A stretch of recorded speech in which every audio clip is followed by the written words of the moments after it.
नाज़रीन किराम, यकसा civil code का जो मसला उठा हुआ है उस पर अमीरुल हिंद उस्ताद दारुल उलूम देवबंद सदर जमीयत उलमा हिंद हज़रत मौलाना सैयद अरशद मदनी दामत बरकातुहुल आलिया क्या फरमाते हैं।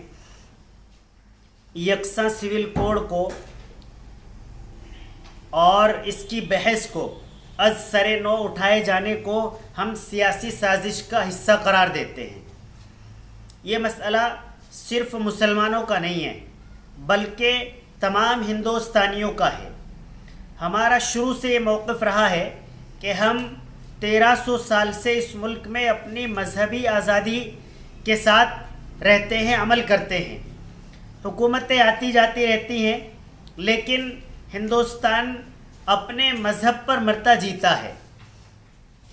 इसलिए हम किसी भी सूरत में अपने मजहबी मामलात और इबादात के तौर तरीक़े से समझौता नहीं करेंगे और हम कानून के दायरे में रहकर अपने मजहबी हुकूक़ के तहफ़्फ़ुज़ के लिए हर मुमकिन इक़दामात करेंगे। यकसा सिविल कोड आइन में दिए गए बुनियादी हुकूक़ से मुतसादिम है। सवाल मुसलमानों के पर्सनल लॉ का नहीं बल्कि मुल्क के सेकुलर आइन को अपनी हालत पर बाकी रखने का है। हमारा पर्सनल लॉ कुरान और सुन्नत पर मबनी है जिसमें क़यामत तक कोई तरमीम नहीं हो सकती है। ऐसा कहकर हम कोई गैर आइनी बात नहीं कर रहे हैं बल्कि सेकुलर आइन की दफ़ा 25 ने हमें इसकी आज़ादी दी है। यकसा सिविल कोड को मुसलमानों के लिए नाकाबिल कबूल करार दिया और मुल्क की यकजहती और सालमियत के लिए नुकसानदेह। यूनिफॉर्म सिविल कोड शुरू से ही एक मुतनाज़ मसला रहा है। हमारा मुल्क सदियों से कसरत में वहदत का मज़हर रहा है जिसमें मुख्तलिफ मजहबी व समाजी तबक़ात और कबाइल के लोग अपने मज़हब की तालीमात पर अमल करते हैं, अमन और यकजहती के साथ रहते आए हैं। सबको न सिर्फ मजहबी आज़ादी हासिल रही है बल्कि बहुत सी चीज़ों में आदम यकसानियत के बावजूद उनमें न तो कभी कोई इख्तिलाफ पैदा हुआ है और न उनमें से किसी ने दूसरे के मजहबी अकायद और रस्म व रिवाज पर कभी कोई एतराज़ किया है। हिंदुस्तानी माशरे की ये खुसूसियत इसे दुनिया के तमाम ममालिक से मुमताज़ बनाती है। यह आदम यकसानियत 100-200 साल पहले या आज़ादी के बाद पैदा नहीं हुई बल्कि ये हिंदुस्तान में सदियों से मौजूद है। ऐसे में यूनिफॉर्म सिविल कोड के निफाज का क्या जवाज़ हो सकता है? जब पूरे मुल्क में सिविल लॉ एक नहीं है तो मुल्क भर में एक फैमिली लॉ लागू करने पर ज़ोर क्यों? उन्होंने आखिर में कहा कि हम अरबाब इख्तिदार से सिर्फ ये चाहते हैं कि शहरियों पर किसी फ़ैसले को थोपा ना जाए बल्कि कोई भी फ़ैसला लेने से पहले इत्तिफ़ाक़ राय पैदा करने की कोशिश होनी चाहिए ताकि वो फ़ैसला सबके लिए काबिल कबूल हो। यूनिफॉर्म सिविल कोड के तनाजुर में भी हमारा यही कहना है कि इस पर कोई फ़ैसला लेने से कबल हुकूमत मुल्क के तमाम मज़ाहिब के पेशवा और समाजी व कबाइली ग्रुपों के नुमाइंदों से मुशावरत करनी चाहिए और उन्हें एतमाद में ले लेना चाहिए। जमहूरियत का यही तकाज़ा है। जमीयत उलमा हिंद यकसा सिविल कोड की मुखालिफ है क्योंकि ये आइन में शहरियों को दफ़ा 26-25 में दी गई मजहबी आज़ादी और बुनियादी हुकूक़ के सरासर मुनाफी है। हिंदुस्तान के दस्तूर में सेकुलरिज्म के माना ये हैं कि मुल्क का अपना कोई मज़हब नहीं है। ये तमाम मज़ाहिब का यकसा एहतराम करता है।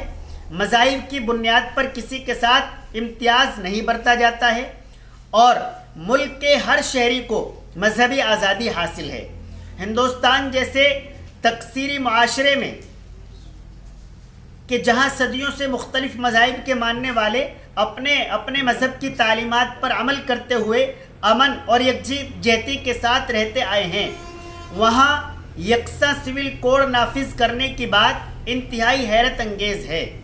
बल्कि ऐसा महसूस होता है کہ ایک خاص فرقے کو ذہن میں رکھ کر اکثریت کو گمراہ کرنے کے لیے آئین کی دفعہ 44 کی آڑ لی جا رہی ہے، اور کہا جاتا ہے کہ یہ بات تو آئین میں کہی گئی ہے، حالانکہ خود RSS کے دوسرے سر سنچالک گرو گولوالکر نے کہا ہے کہ یونیفارم سول کوڈ بھارت کے لیے غیر فطری اور اس کے تنوعات کے منافی ہے۔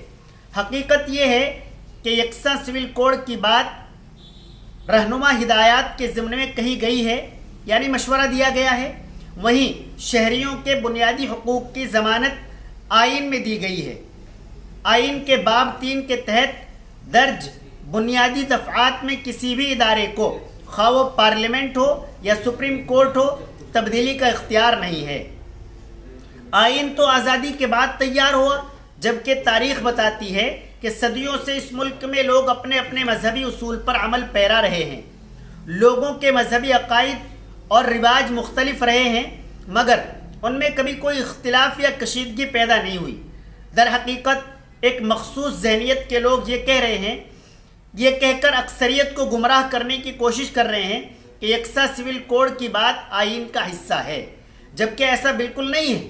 ملک میں قانون و انتظام کی صورتحال کو برقرار رکھنے کے لیے تعزیرات ہند کی دفعات موجود ہیں، ان کے تحت ہی مختلف جرائم کے لیے سزائیں دی جاتی ہیں اور ان کے دائرے میں ملک کے تمام شہری آتے ہیں۔ البتہ ملک کی اقلیتوں، قبائل اور بعض دوسری برادریوں کو مذہبی و سماجی قانون کے تحت آزادی دی گئی ہے، کیونکہ مذہبی، خاندانی اور سماجی ضابطوں سے ہی مختلف مذہبی برادریوں اور گروپوں کی شناخت وابستہ ہے، اور یہی ملک کی یکجہتی، سالمیت اور اتحاد کی بنیاد ہے۔ یکساں سول کوڈ نافذ کرنے کا مطالبہ شہریوں کی مذہبی آزادی پر غدقل لگانے کی ایک سوچی سمجھی سازش ہے۔ جمعیت علماء ہند روز اول سے اس سازش کی مخالفت کرتی آئی ہے۔ جمعیت علماء ہند کی مجلس منتظمہ کا یہ اجلاس محسوس کرتا ہے کہ یکساں سول کوڈ پر شہریوں کی مذہبی آزادی اور آئین کی اصل روح کو ختم کرنے کی سازش کا حصہ ہے، اور آئین میں دیے گئے بنیادی حقوق سے متصادم، مسلمانوں کے لیے ناقابل قبول اور ملک یکجہتی اور سالمیت کے لیے نقصان دہ ہے۔